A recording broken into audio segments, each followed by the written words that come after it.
Ce week-end s'est tenue la 13e édition du Quai des bouquinistes à Joinville. 30 exposants se sont réunis sur le quai des Pesseaux.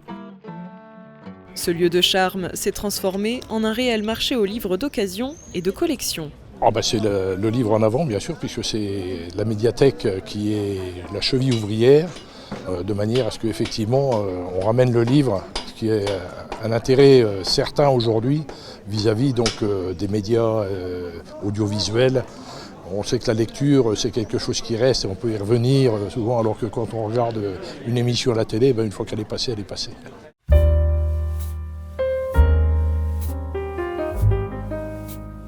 Sur place, des bouquinistes professionnels du territoire, mais aussi de l'Aube et du Loiret.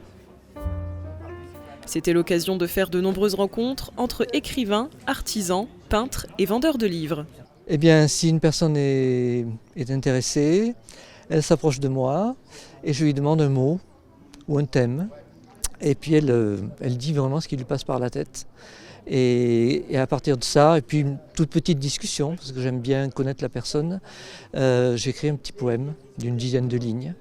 Voilà, donc c'est le fil qui me relie à cette personne à ce moment précis, qui fait que l'inspiration vient. Pour cet événement, Caroline Regnault a quitté la région parisienne pour présenter l'autobiographie de Maurice Regnault, son propre père. Celui-ci était un poète haut-marnais.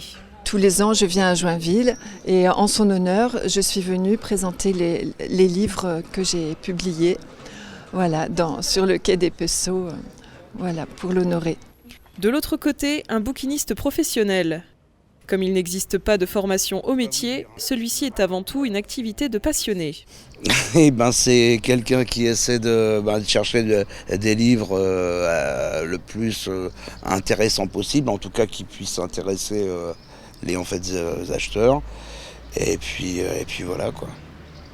Cet événement ne fait pas que rassembler des professionnels du livre, il permet aussi de ne pas oublier le passé. Comme celui de Louise Michel, née à Vroncourt-la-Côte, un village situé en Haute-Marne. On a quand même Louise Michel, c'est vrai qu'on la retrouve dans tous les livres d'histoire. J'aime en fait la vie des femmes et de se dire qu'elles ont joué un rôle, mais Antoinette de Bourbon, tout pareil pour la ville de Joinville. On a Émilie du Châtelet, on ne va pas l'oublier, donc Judith Mack qui est une actrice qui maintenant a quelques années mais qui est encore sur les planches, née à Montier-en-Der. Parmi les figures importantes de Haute-Marne, celle de Didier Loiseau, ancien maire de Langres. Durant plusieurs années, celui-ci a transformé la ville.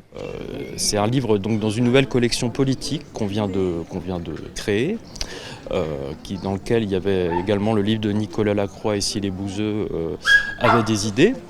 Et donc c'est un livre qui vient de recevoir un prix national qui est la Marianne d'Or. Voilà, d'où cette mise en avant.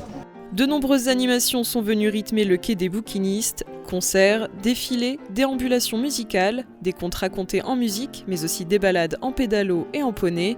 Pour ceux et celles qui auraient manqué cet événement, le rendez-vous est donné l'année prochaine.